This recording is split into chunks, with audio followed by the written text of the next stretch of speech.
We are back at it again, my friends. Welcome to episode 16, and today we're talking about deep work and motherhood. Have you ever thought about the way you approach the tasks of motherhood, or even the work of your job, or maintaining a home? If you've ever truly craved presence, deeper value, and actually getting done the stuff that needs to happen, then you will love this episode. This is the Streamlined Motherhood podcast. I'm Kate Saffel, certified simplicity parenting family life coach and mom of 3. I'm here to guide you back to your intuition, to help you overcome daily overwhelm, and to start feeling confident in the mama and woman you are. Each episode, I'll share tips and encouragement for thriving on your motherhood journey, because this life you're living is way too important to put on autopilot.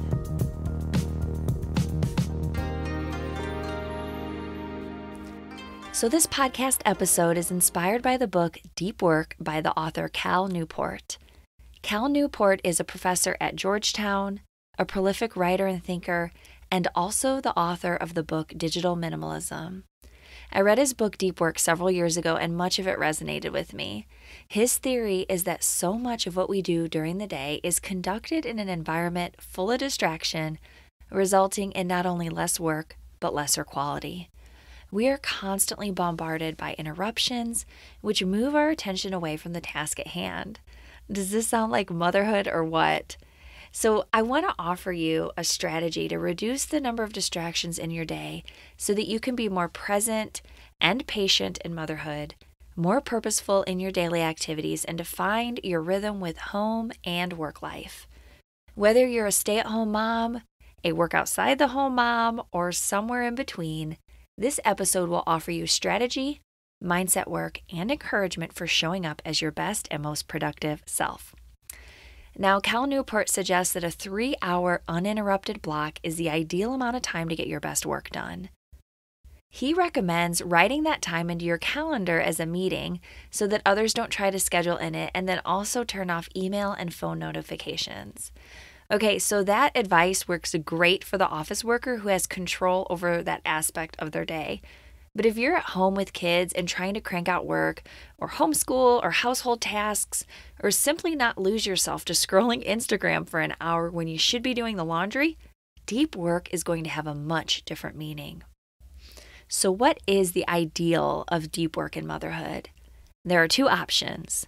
1, being 100% focused on being with your kids. 2, being 100% focused on an important task or work.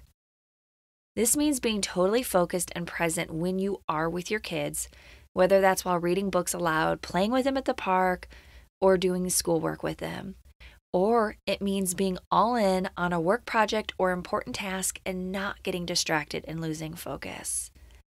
This does not mean being 100% focused 24 hours a day. It just means that whatever tasks are cluttering up your brain are set aside, the phone is turned to silent, the computer is shut, and the TV is off. Whether it's for 3 minutes or 3 hours, the time that you spend in deep work as a mother, you are all in. Now, are we supposed to be 100% engaged with our kids all the time? Absolutely not.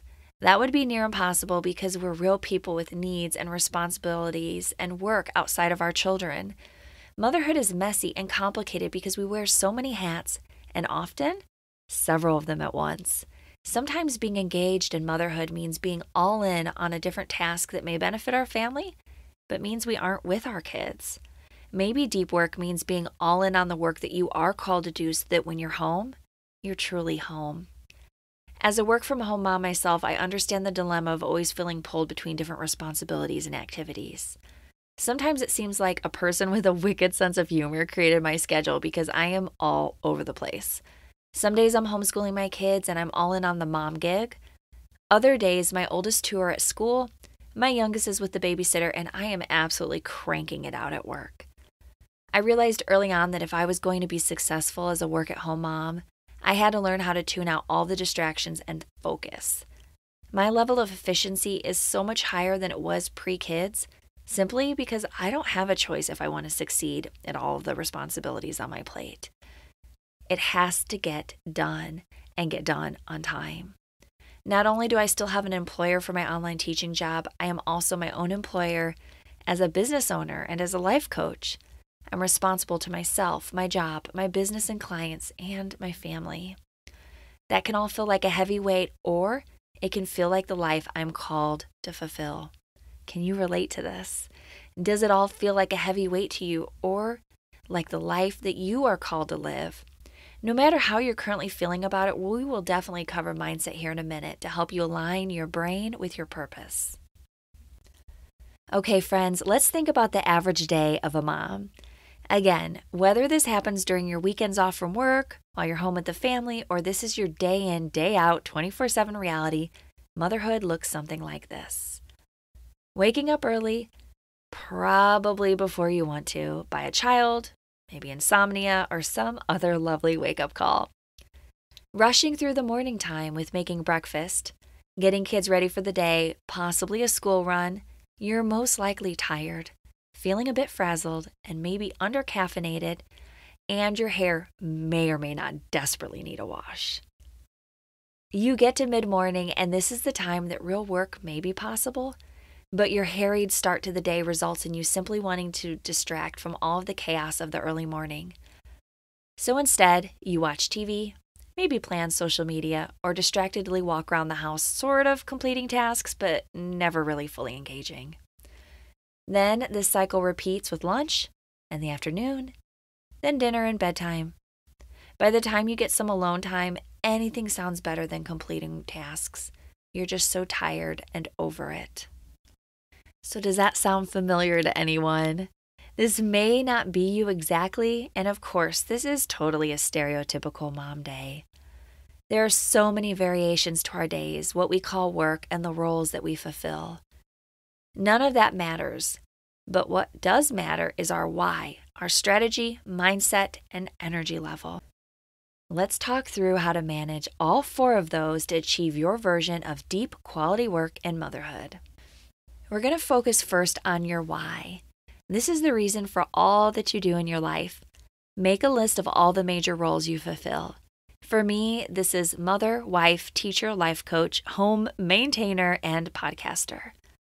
That sounds like a lot of roles. Now, if I list each of these out, I can come up with a specific reason why I'm willing to continue fulfilling those roles. Sometimes we're put into roles we maybe don't want. Or you know that there are some roles that are just always going to be there, like being a mom. You might not always feel like being a mom, but last I checked, it's a really hard job to get out of. Besides, your sweet little ones adore and depend on you, and what can be better than that? So make that list and then write out a sentence or 2 for your reason for doing what you do. If this exercise feels frustrating, ask yourself which of the roles you're feeling most frustrated about and why. We'll talk more about mindset here shortly, but that can definitely help if you're feeling burnt out and frustrated. Next is strategy. This is the specific way that you structure your days and approach your roles. I cover a lot of this in my free 5-day e-course, Daily Life Hacks for the Overwhelmed Mom.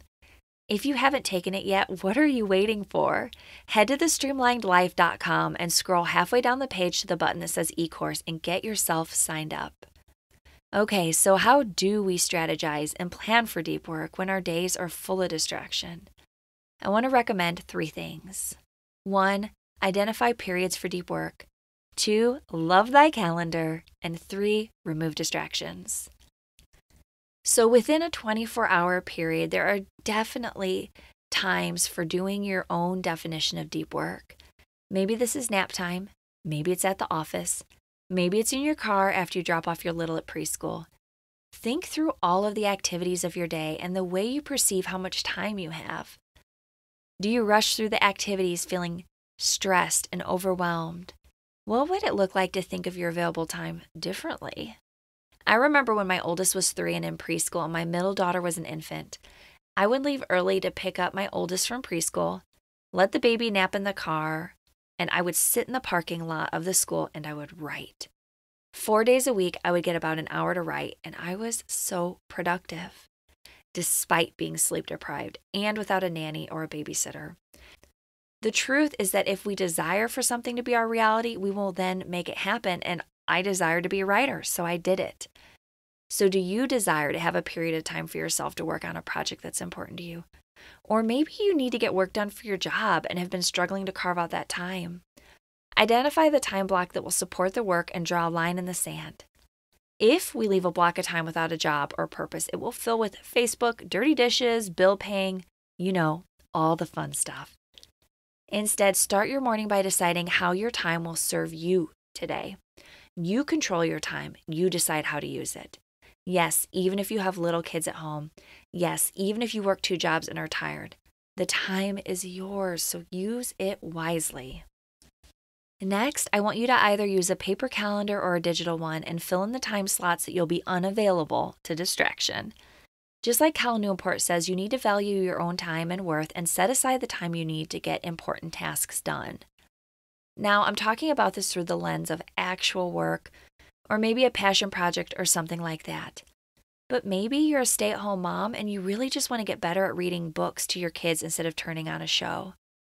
Choose the time block that this will happen and schedule it in your calendar. If you use a digital one, use the alarm setting to even give yourself a heads up 10 minutes prior. This is a game changer. Instead of letting your day happen to you, you decide how you'll use your precious time. Now, you may be the person who hates using a calendar and is not all about this. I totally get going with the flow, but what might it be costing you? What's the true value of the time that you lost to being distracted or to doing surface-level tasks that don't actually move your life forward? A better question even is, what is the purpose of your life? It can be so easy to get tunnel vision and only live one day at a time rather than see the big picture. If you struggle with this, I can help. I work with so many of my coaching clients to help them shift past non-productive and overwhelming days into meaningful, life-fulfilling days. Finally, the last step for creating your strategy for deep work is to remove distractions. I personally love Instagram. I love reading interesting articles on the internet, and I can definitely putter around my house like nobody's business. It is so easy to get distracted. But here's the deal. We have enough distraction coming from our children with their constant questions and needs, so let's not add to it. When you're feeling serious about entering a period of deep work, silence your phone, shut your computer, and pretend like the dirty dishes and laundry don't exist. Your main goal is to get done the most important task on your plate and nothing else. The rest of the world can wait. I was talking recently with a client about this and how she struggles to do her work if the house is messy. She wants to clean her house first so that she can then do the work. But my guess is that if you have children in your home, it's never going to reach a state of perfection. We tell ourselves that if we create the perfect environment, then the work will follow. How about we reverse that equation and do the work so that then the perfect environment can come? When it's a work day for me, I leave the messes physically and mentally behind and shut my dang office door. Super easy. I keep my office fairly clean so I can focus in there, but once I'm at work, I'm working. Unless cleaning your home is your number one value in life, quit giving it the number one spot. End of story. Give yourself permission to have a messy home if it means focusing on what matters most to you. Let me repeat that again. You don't have to have a perfect home. You just need to focus on what matters most to you. The question is, do you know what matters most to you? Okay, so that's it for strategy. Let's talk now about the mindset behind deep work and motherhood. The way that you think about your days is so important. We have the power to shape how our days turn out based on how we think about the people, responsibilities, setbacks, and outcomes we experience on a daily basis. What you might view as fact, maybe that you can never get work done without getting interrupted, or that you can never be fully present with your kids because there's too much to do around the house. Both of those are thoughts, not facts. The circumstances of your life might be that you're a working mom with kids or a stay-at-home mom.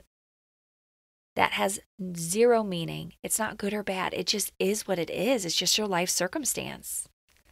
The thought that you hold about that circumstance then triggers how you feel, act, and the results you'll experience. If you're tired of stressing about time, about getting things done, or about missing out on your kids, you can change those thoughts by underlying what is the triggering thought that then creates the feelings that you're experiencing. But here's the deal. Everyone listening to this has 24 hours in a day. Everyone has obstacles to overcome, tragedies they've faced, and a laundry list of to-dos. We are all human, and we're all so similar in the struggles we face. The good news is that you're not alone, and you also have the power to use those 24 hours however you feel is best. Go back to the strategy work I mentioned earlier and get clear on your purpose daily. Then block your time, change your thoughts about what you're called to do, and be present to your whole life. All of it. The messes, the way your kiddos call you mommy, tiredness, and the joy.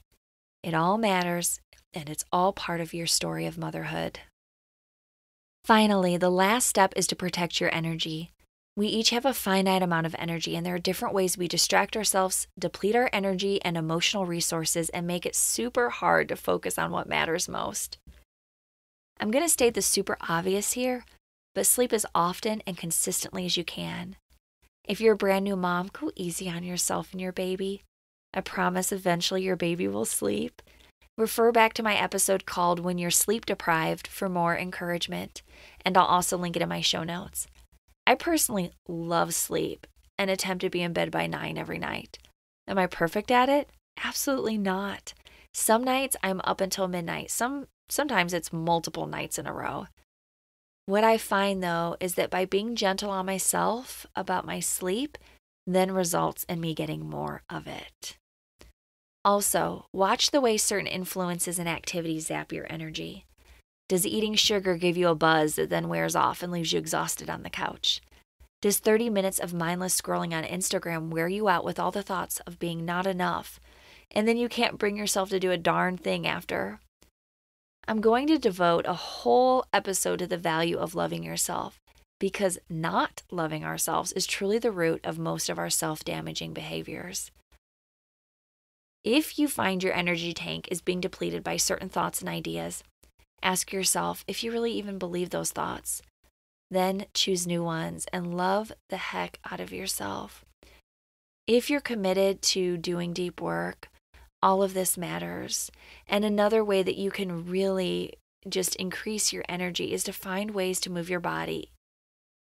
Have a dance party with your kids, do yoga in the morning before breakfast, or go for a walk with the whole family. All of these ideas will help you protect and maintain your energy daily. Okay, friends, are you still with me? Here's the deal. Deep work is totally possible in motherhood when we accept our circumstances and rise to our own strength and ability to thrive in the mess of it all.